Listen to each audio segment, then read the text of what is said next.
Paul Lejeune-Jung, el economista que planeó el futuro de Alemania. La oficina en el cuarto piso del edificio de apartamentos en Berlín-Dahlem era modesta pero elegante, del tipo que correspondía a un economista respetado de la clase media profesional alemana. En el escritorio de caoba, iluminado por una lámpara de latón que proyectaba círculos de luz amarillenta en la oscuridad de aquella noche de julio de 1944, Paul Lejeune-Jung trabajaba febrilmente sobre un documento que sabía podría costarle la vida. No era un plan militar, no era un manifiesto político, era algo mucho más prosaico, pero igualmente revolucionario, un plan económico detallado para la Alemania post-Hitler.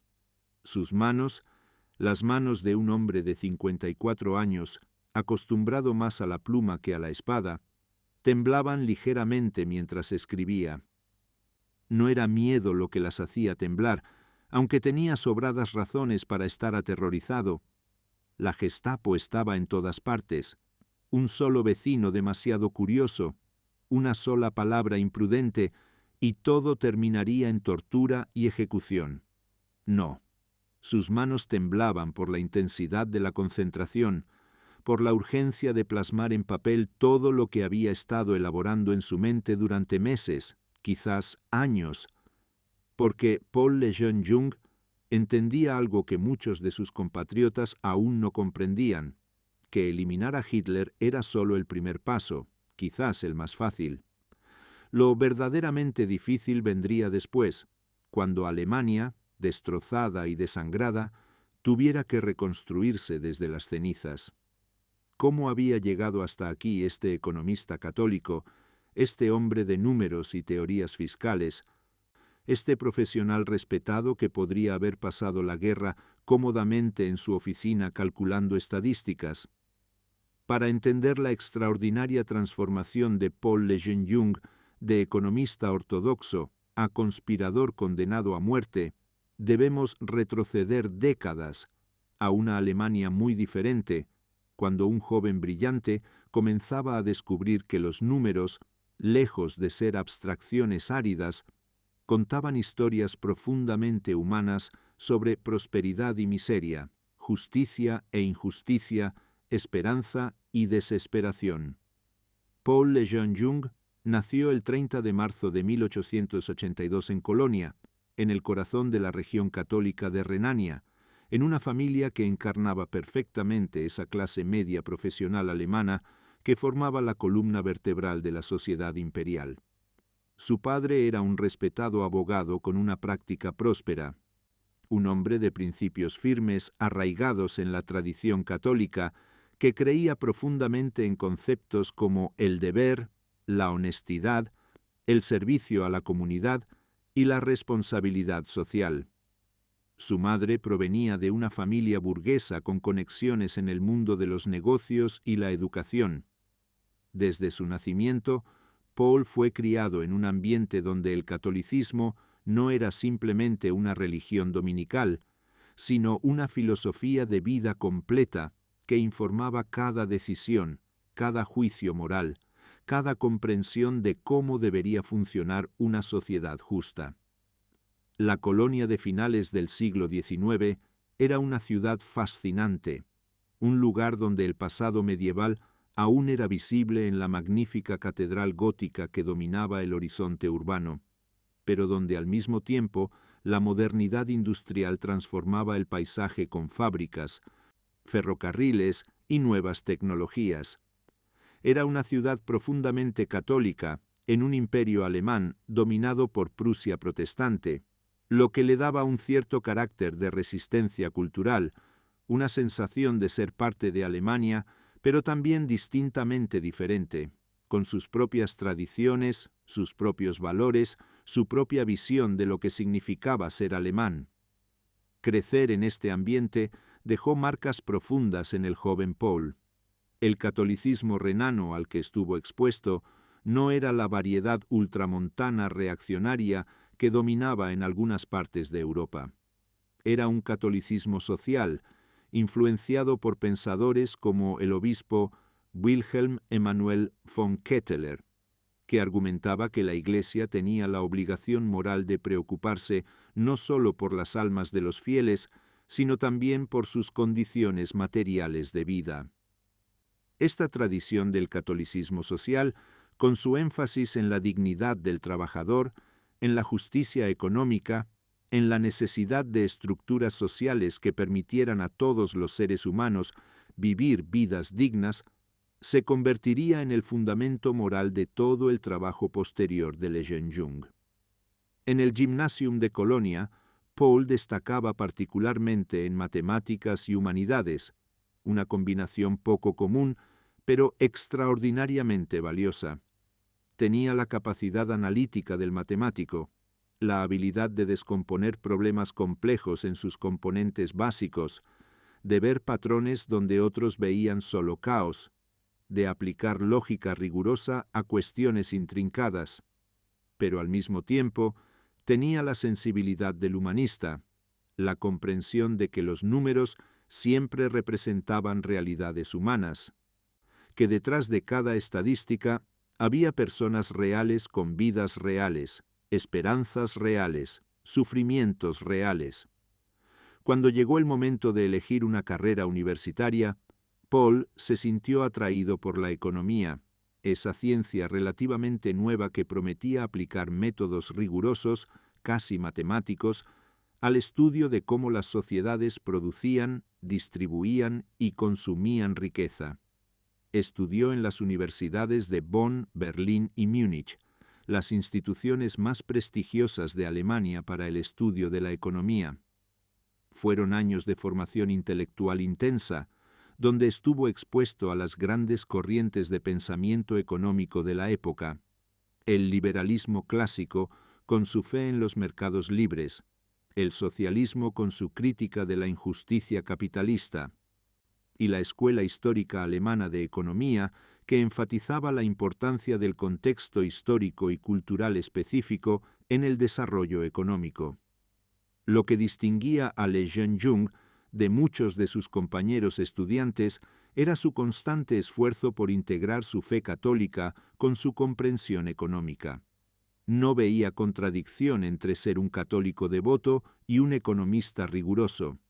Al contrario, creía que la doctrina social católica, con su énfasis en conceptos como el bien común, la subsidiariedad, la solidaridad y la opción preferencial por los pobres, proporcionaba una guía moral esencial para pensar sobre cuestiones económicas. La economía no podía ser una ciencia moralmente neutra, argumentaba. Tenía que servir a fines humanos, tenía que promover el florecimiento humano, tenía que contribuir a crear sociedades más justas. Su tesis doctoral, completada en 1907 cuando tenía 25 años, exploraba cuestiones relacionadas con la política fiscal y su impacto en diferentes clases sociales. Era un trabajo técnicamente sofisticado que demostraba dominio completo de las teorías económicas contemporáneas. Pero lo que lo hacía distintivo era su constante atención a las implicaciones éticas de diferentes políticas fiscales. ¿Quién se beneficiaba de un sistema tributario particular? ¿Quién pagaba el precio? ¿Cómo afectaban las decisiones fiscales gubernamentales a la distribución de la riqueza en la sociedad? ¿Promovían la justicia o perpetuaban la desigualdad? Estas preguntas éticas corrían como un hilo continuo a través de todo su trabajo académico. Después de completar su doctorado, Lejeune Jung siguió una carrera dual como académico y profesional. Enseñaba economía en varias instituciones educativas, publicaba artículos en revistas académicas y participaba en los debates intelectuales que animaban la vida universitaria alemana.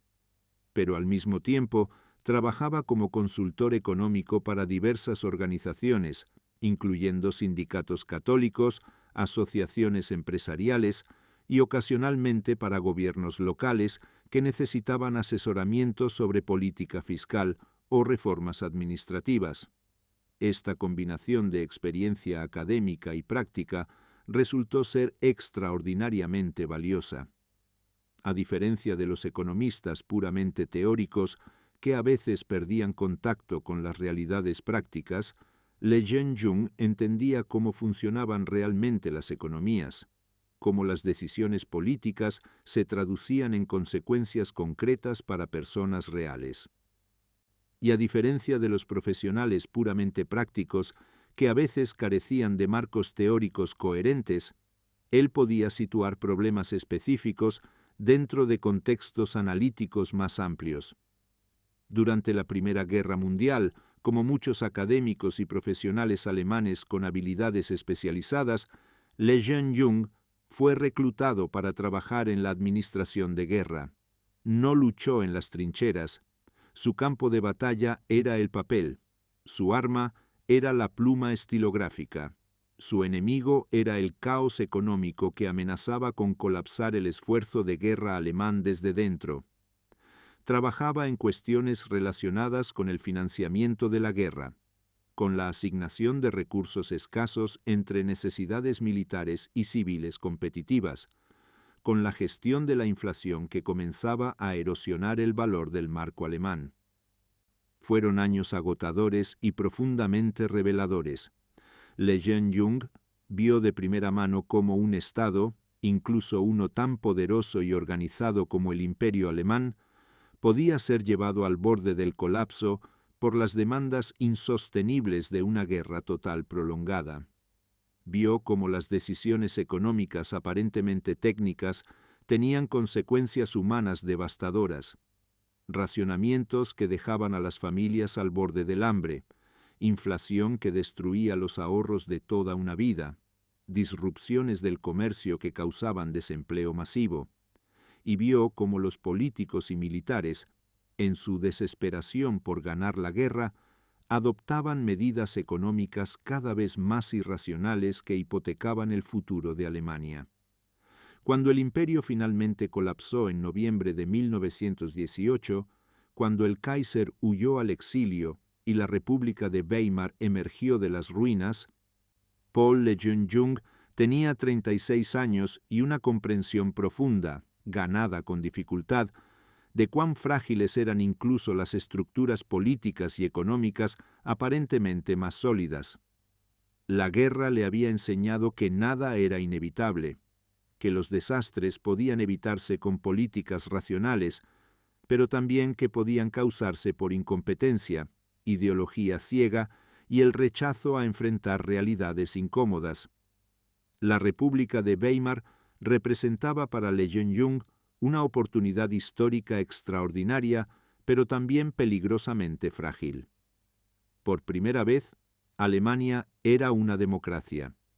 Por primera vez, existía la posibilidad de construir una economía que sirviera verdaderamente al bien común, en lugar de solo a las élites. Por primera vez, los principios de la doctrina social católica podían tener influencia real en la formulación de políticas estatales.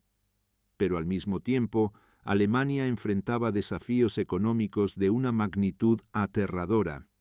Reparaciones masivas impuestas por el Tratado de Versalles, hiperinflación que destruía la clase media, desempleo masivo, inestabilidad financiera crónica.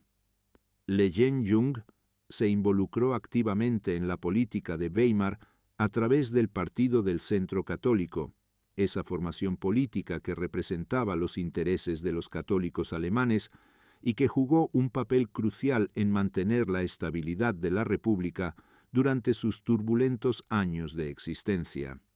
El Partido del Centro era ideológicamente diverso, abarcando desde conservadores tradicionales hasta progresistas sociales, pero estaba unido por su compromiso con la doctrina social católica y con la defensa de los intereses católicos en una Alemania donde los protestantes eran mayoría.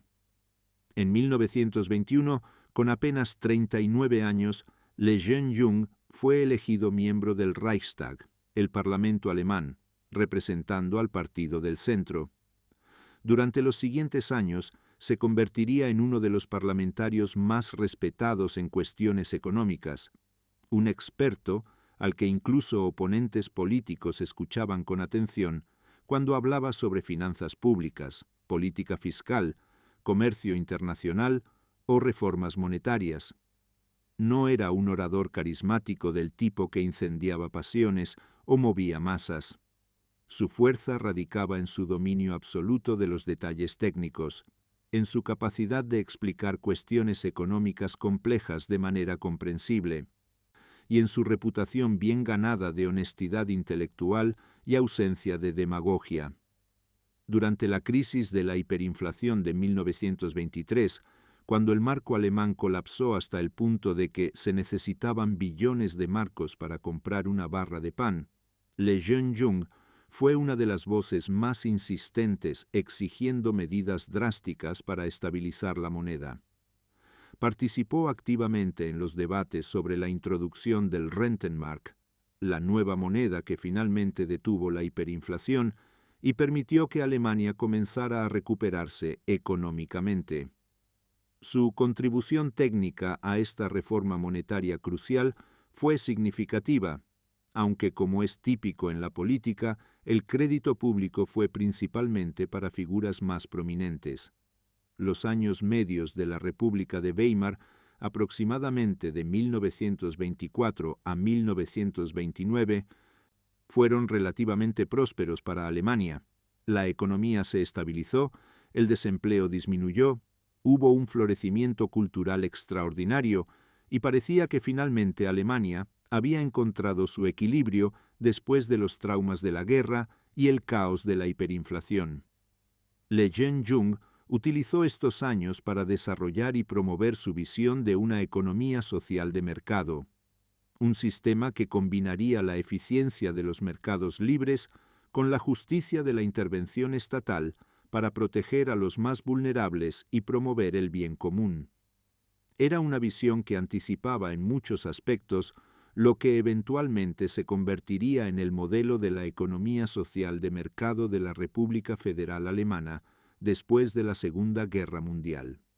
Le Jeune Jung argumentaba que el capitalismo puro de laissez-faire era moralmente inaceptable porque ignoraba las obligaciones sociales y permitía niveles de desigualdad que violaban la dignidad humana. Pero al mismo tiempo, el socialismo de Estado era económicamente ineficiente y políticamente peligroso porque concentraba demasiado poder en manos del gobierno y ahogaba la iniciativa individual.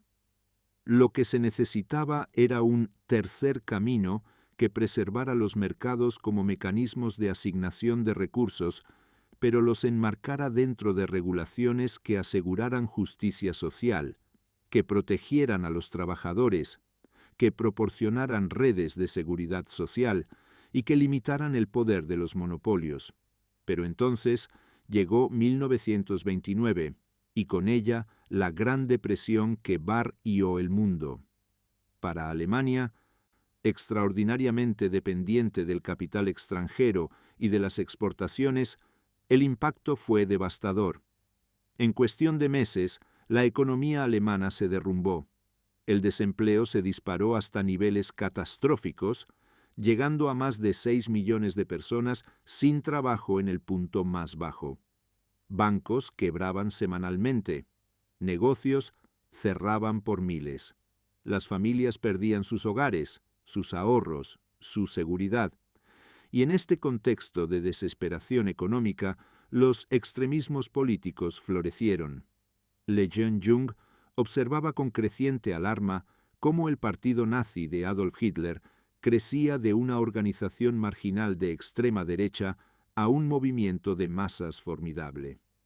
Hitler prometía soluciones simples a problemas complejos, culpaba a chivos expiatorios convenientes, judíos, comunistas, el Tratado de Versalles, de todos los males de Alemania, y ofrecía restaurar la grandeza alemana mediante métodos autoritarios.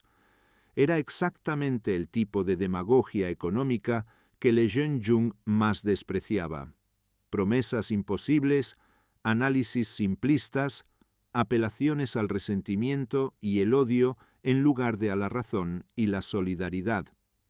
En el Reichstag, Le Jeune Jung fue uno de los parlamentarios del Partido del Centro que se opusieron más consistentemente a las propuestas nazis. Cuando Hitler exigía poderes especiales, Lejeune-Jung votaba en contra. Cuando los nazis promovían políticas económicas que él consideraba irresponsables o inmorales, las criticaba públicamente. Cuando se discutía la ley habilitante en marzo de 1933, esa pieza legislativa que otorgaría a Hitler poderes dictatoriales, Lejeune-Jung estaba entre aquellos del Partido del Centro que se oponían a apoyarla. Pero el Partido del Centro, presionado desde múltiples direcciones y engañado por las falsas promesas de Hitler de respetar los derechos de los católicos, finalmente votó a favor de la ley habilitante, una decisión que Heinrich Brüning, líder del partido, más tarde describiría como el mayor error de su vida política. Lejeune-Jung, obligado por la disciplina partidaria a votar con su partido, dio su voto a una ley que destruiría la democracia alemana. Fue un momento que lo perseguiría durante el resto de su vida, un recordatorio amargo de cómo incluso personas bien intencionadas pueden ser cómplices de desastres históricos. Con el establecimiento de la dictadura nazi, la carrera política de Lejeune-Jung, en el sentido tradicional, llegó a su fin. El Reichstag se convirtió en un teatro de propaganda donde ningún debate real era posible. Los partidos de oposición fueron ilegalizados. El Partido del Centro se disolvió voluntariamente bajo presión.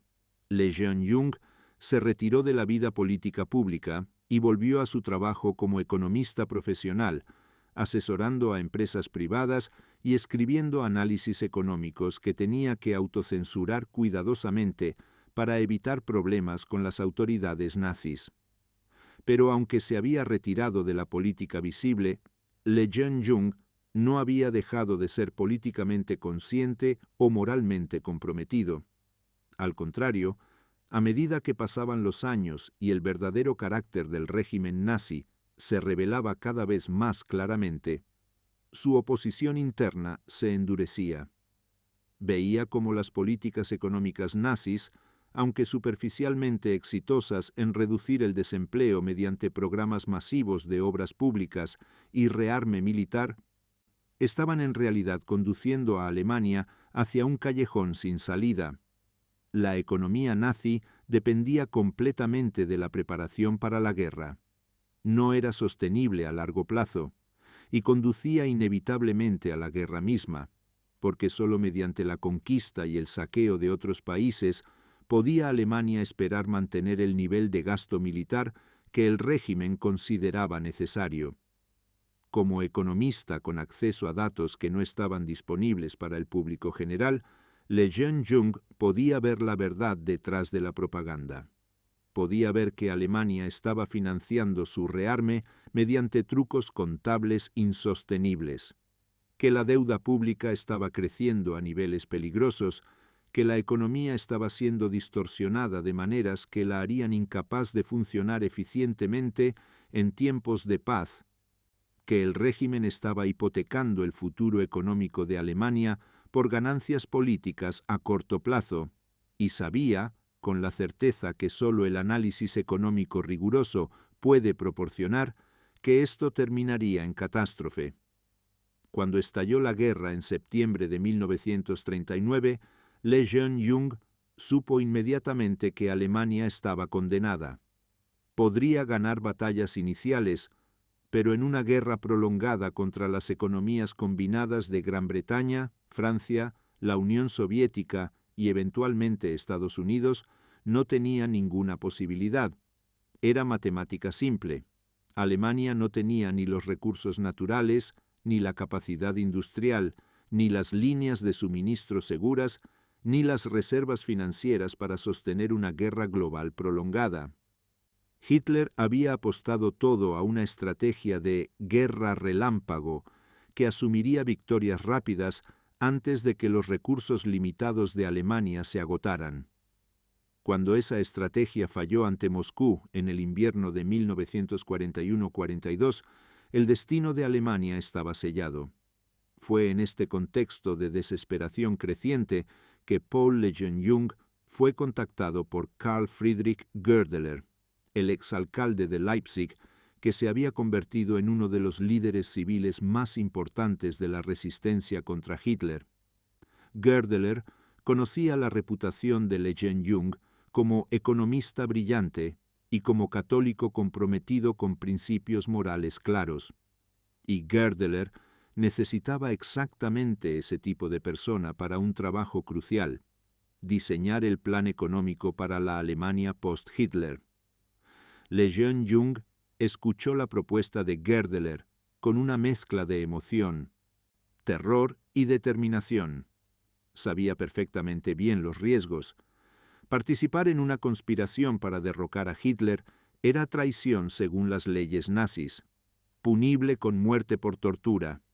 Si era descubierto, no habría juicio justo, no habría oportunidad de defensa, solo interrogatorios brutales seguidos de ejecución.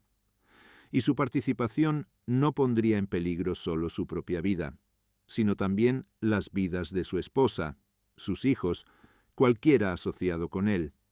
Pero al mismo tiempo, ¿cómo podía negarse? Había pasado toda su vida adulta estudiando economía, no como un ejercicio académico abstracto, sino como una manera de entender cómo crear sociedades más justas y prósperas. Había visto cómo las malas políticas económicas podían causar sufrimiento humano masivo. Había presenciado el colapso de Weimar, había vivido la hiperinflación, había observado cómo la Gran Depresión había empujado a Alemania hacia el abrazo de Hitler. Y ahora se le ofrecía la oportunidad, quizás la única oportunidad, de aplicar todo lo que había aprendido, toda su experiencia y conocimiento, para ayudar a reconstruir Alemania sobre bases sólidas después de la caída inevitable del nazismo. Aceptó unirse a la conspiración y fue designado como el futuro responsable de planificación económica en el gobierno provisional que se establecería después del golpe exitoso. Era un cargo que reconocía tanto su experiencia como la importancia crucial que la economía tendría en la Alemania post-Hitler. Porque todos los conspiradores entendían que derrocar a Hitler era solo el primer paso.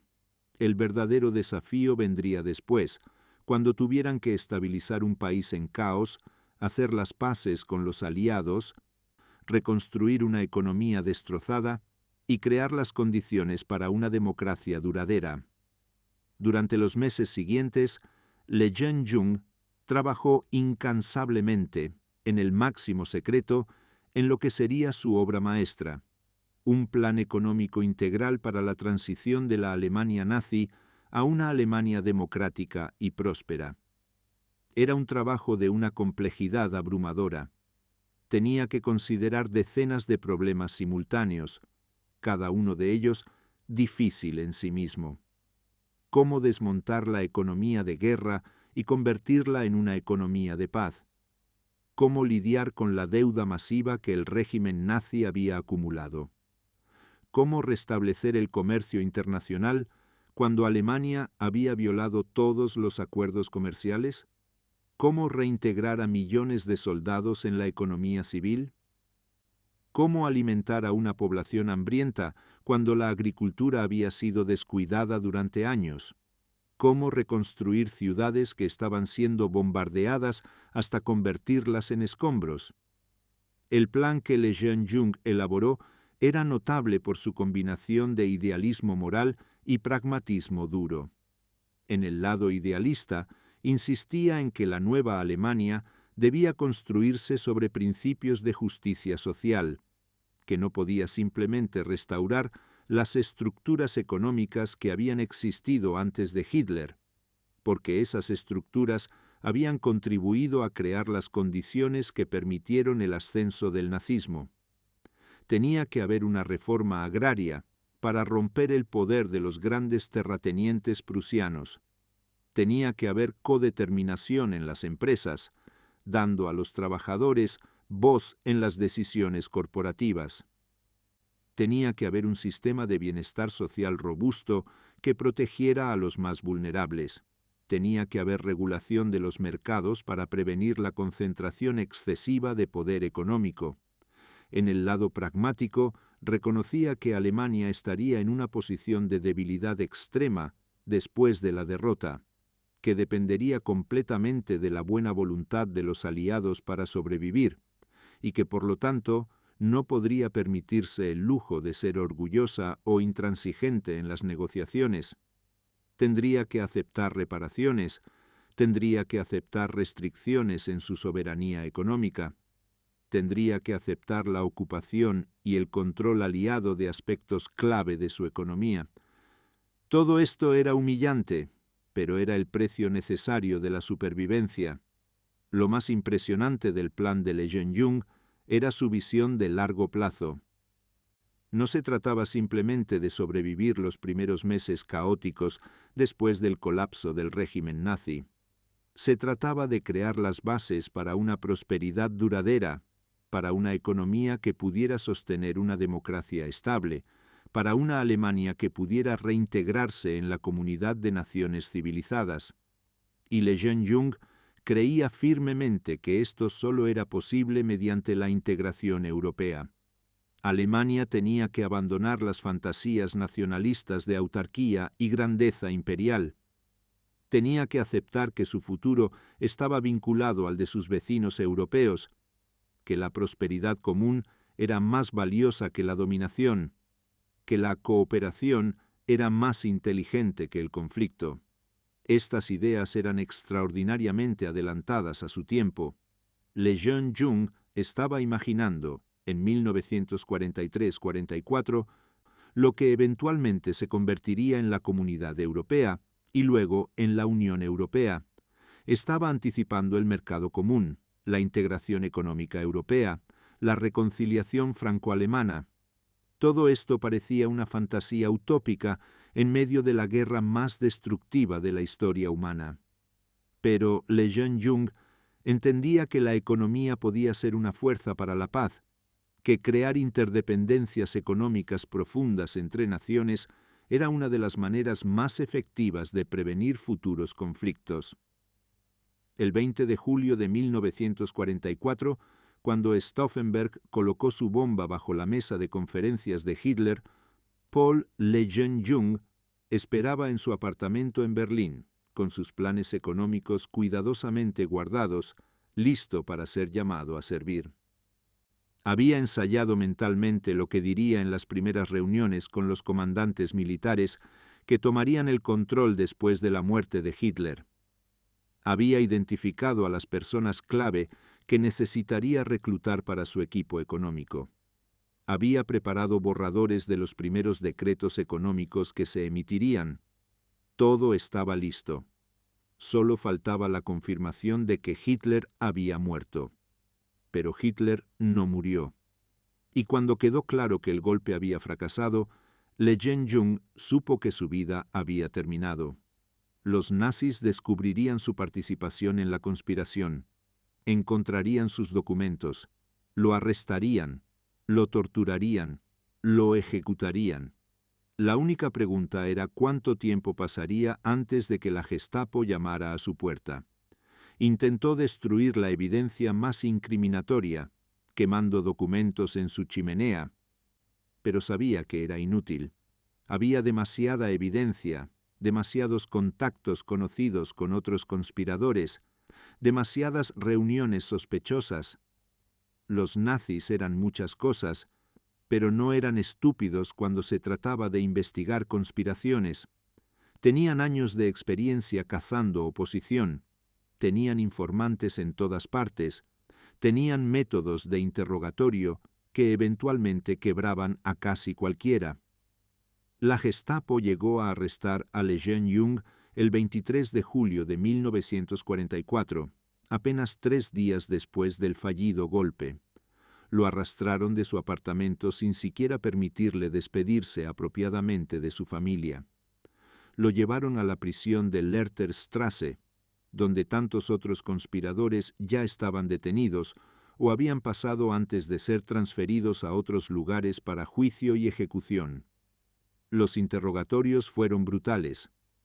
Los nazis querían que revelara todos los detalles del plan económico para la Alemania post-Hitler, no porque les importara la economía per se, sino porque esos detalles revelarían quién más había estado involucrado en la conspiración, qué contactos había tenido Lejeune-Jung, qué información económica confidencial había compartido con los conspiradores. Querían desmantelar completamente la red de resistencia y cada detalle que pudieran extraer de un prisionero los acercaba a ese objetivo. Pero Lejeune-Jung, este hombre de 62 años, acostumbrado a las comodidades de una vida profesional respetable, demostró reservas de coraje que sorprendieron incluso a sus interrogadores más experimentados.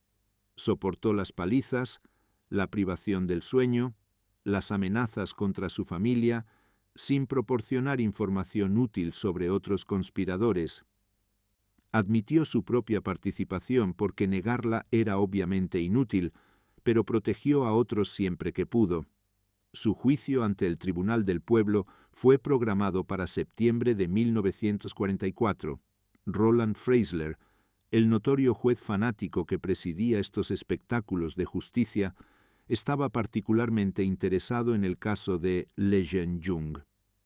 Aquí había un economista católico respetado, un exmiembro del Reichstag, alguien con credenciales impecables, que había traicionado al Führer. Freisler quería hacer un ejemplo de él. Quería demostrar que incluso los expertos más respetados que se atrevieran a oponerse a Hitler pagarían el precio máximo. El juicio fue exactamente el circo degradante que Lejeune-Jung había anticipado. Freisler gritaba, insultaba, no permitía una defensa real, interrumpía constantemente con diatribas ideológicas. El veredicto fue, por supuesto, muerte por traición, pero lo que Freisler no pudo hacer fue quebrar el espíritu de Lejeune-Jung. Incluso en el banquillo de los acusados, incluso enfrentando la muerte inminente, Paul mantuvo su dignidad, su claridad de pensamiento, su convicción de que había hecho lo correcto. Paul Lejeune-Jung fue ejecutado por ahorcamiento en la prisión de Plötzensee el 8 de septiembre de 1944, apenas 2 semanas después de su juicio. Tenía 62 años. Había dedicado su vida adulta a entender cómo crear economías más justas y prósperas. Había desarrollado planes brillantes para reconstruir Alemania después de Hitler. Y murió sin ver ninguno de esos planes implementados, ejecutado como traidor por un régimen que consideraba la planificación económica racional como menos importante que la lealtad fanática a un dictador loco. Pero aunque murió sin ver su visión realizada, las ideas que Paul Lejeune-Jung había desarrollado no murieron con él. Después de la guerra, cuando Alemania efectivamente tuvo que enfrentar los desafíos exactos que él había anticipado, muchos de los principios que había articulado encontraron su camino en la política económica de la nueva República Federal Alemana. La economía social de mercado que se convirtió en el modelo alemán de posguerra reflejaba precisamente el tipo de tercer camino entre capitalismo puro y socialismo de Estado que Lejeune-Jung había defendido. La integración europea que promovió Ludwig Erhard y Konrad Adenauer era exactamente lo que Lejeune-Jung había imaginado como el futuro de Alemania. Por supuesto, no podemos establecer líneas causales directas entre los planes de Lejeune-Jung y las políticas que eventualmente se adoptaron. Otros pensadores católicos sociales, otros economistas de orientación similar, contribuyeron al desarrollo de estas ideas. Pero Lejeune-Jung fue parte de esa tradición intelectual que hizo posible la reconstrucción económica exitosa de Alemania después del desastre del nazismo. La historia de Paul Lejeune-Jung nos enseña lecciones importantes sobre el papel de la experiencia técnica en la resistencia contra la tiranía. A menudo pensamos en la resistencia en términos de actos heroicos dramáticos, batallas, sabotajes, atentados. Pero hay otra forma de resistencia igualmente importante, aunque menos visible: la resistencia intelectual, el rechazo a permitir que el régimen totalitario monopolice todo el pensamiento sobre el futuro, el trabajo paciente y peligroso de imaginar alternativas, de desarrollar planes para lo que vendrá después. Los nazis no solo querían controlar el presente, querían controlar también el imaginario del futuro. Querían que todos creyeran que el Tercer Reich duraría 1000 años, que no había alternativa posible, que pensar en un futuro post-nazi era traición y fantasía. Al desarrollar sus planes económicos detallados para la Alemania después de Hitler, Le Jeune Jung estaba rechazando este monopolio totalitario del imaginario futuro. Estaba insistiendo, contra toda la propaganda nazi, que habría un después, que Hitler caería eventualmente, y que cuando eso ocurriera, Alemania necesitaría personas que hubieran pensado cuidadosamente sobre cómo reconstruir. Esta forma de resistencia intelectual no recibe tanta atención como las formas más dramáticas de resistencia física, pero es igualmente valiosa y, en ciertos sentidos, aún más peligrosa para regímenes totalitarios. Porque el totalitarismo necesita control completo no solo de los cuerpos, sino también de las mentes.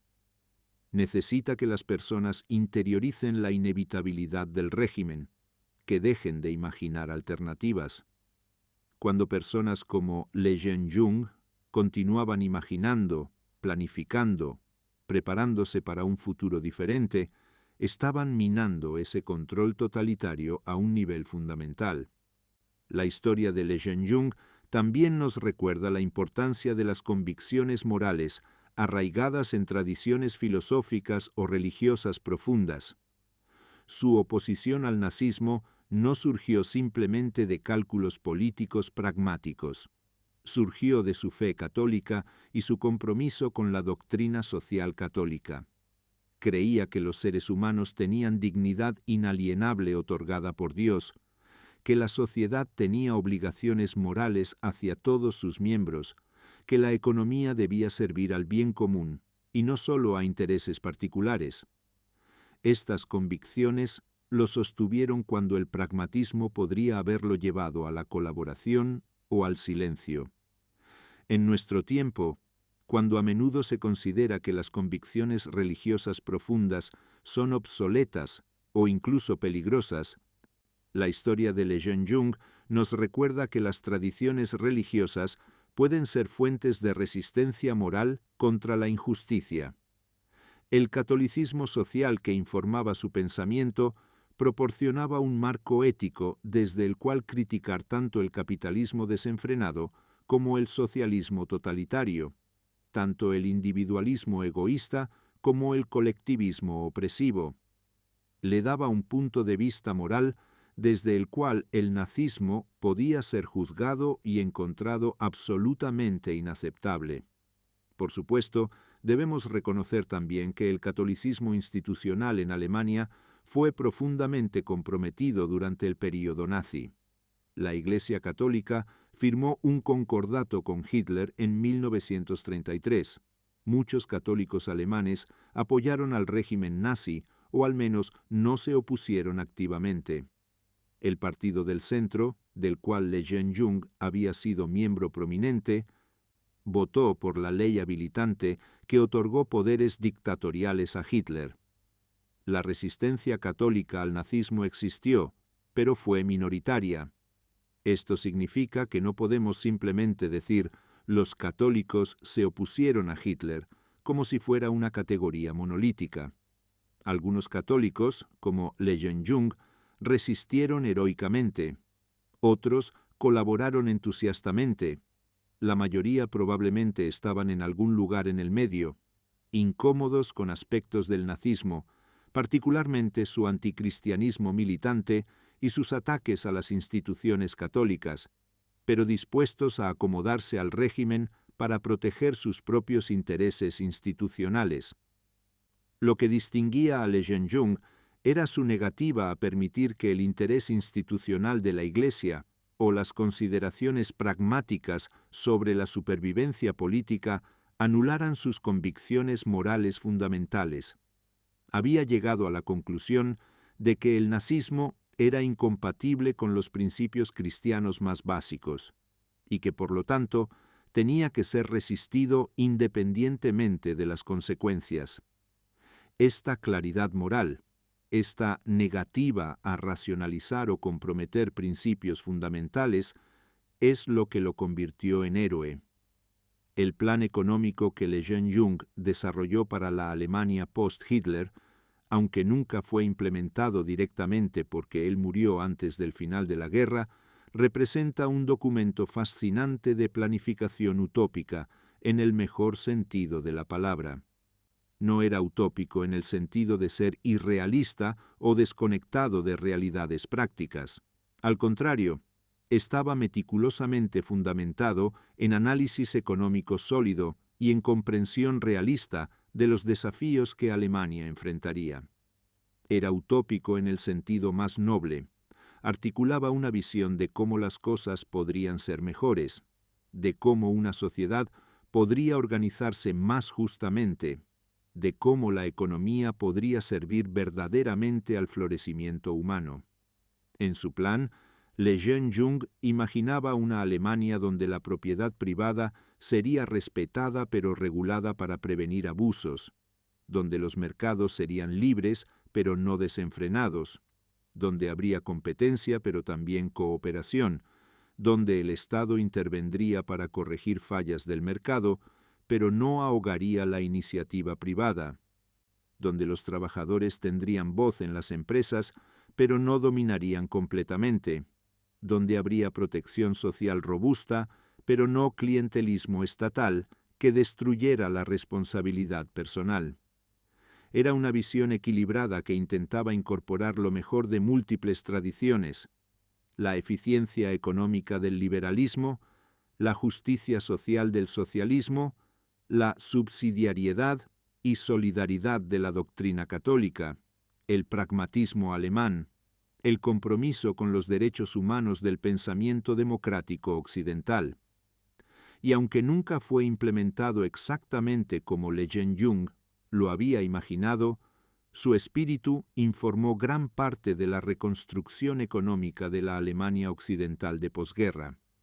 Paul Lejeune Jung murió el 8 de septiembre de 1944, ahorcado en Plötzensee por el crimen de imaginar un futuro mejor para Alemania. Murió como habían muerto tantos otros conspiradores del 20 de julio, torturado, humillado, ejecutado como traidor por un régimen que en realidad era la traición encarnada a todo lo que Alemania podría y debería haber sido. Murió sin saber si su sacrificio tendría algún significado, si alguien recordaría sus planes, si Alemania eventualmente se reconstruiría según los principios que él había articulado. 80 años después, podemos decir que no murió en vano. La Alemania federal que emergió de las ruinas de la Segunda Guerra Mundial, aunque imperfecta y marcada por su terrible pasado, incorporó muchos de los principios que Lejeune Jung había defendido: economía social de mercado, integración europea, democracia con fuertes redes de seguridad social, compromiso con los derechos humanos. No era exactamente la Alemania que él había imaginado, pero era reconociblemente parte de la misma tradición intelectual y moral, y su memoria sirve como recordatorio de que incluso en los tiempos más oscuros, cuando la resistencia parece inútil y el mal parece triunfante, hay personas que continúan trabajando por un futuro mejor. Trabajan en secreto, sabiendo que probablemente no vivirán para ver sus planes implementados, arriesgando todo por la posibilidad de que su trabajo pueda contribuir eventualmente a un mundo más justo. Esa es una forma de heroísmo que rara vez se celebra en películas o monumentos, pero que es absolutamente crucial para la preservación de la civilización humana en momentos de crisis. Paul Lejeune Jung, economista católico, planificador económico de la resistencia, mártir de la conspiración del 20 de julio. Su vida fue dedicada a entender cómo crear sociedades más prósperas y justas. Su muerte fue el precio que pagó por negarse a abandonar esa búsqueda, incluso cuando significaba traicionar a un régimen genocida. Su legado vive en las instituciones económicas de la Alemania moderna y en la memoria de todos aquellos que creen que la economía debe servir a la humanidad, no al revés. Que su memoria sea una bendición, que su ejemplo nos inspire a usar nuestra experiencia profesional, sea cual sea, en servicio de la justicia, que su sacrificio nos recuerde que planificar para un futuro mejor, incluso cuando el presente parece desesperado, es un acto de resistencia y esperanza. Paul Lejeune-Jung imaginó una Alemania mejor cuando hacerlo era un crimen capital, y murió por esa imaginación. No hay tributo más alto que podamos ofrecerle que trabajar nosotros mismos por un futuro más justo, independientemente del costo personal.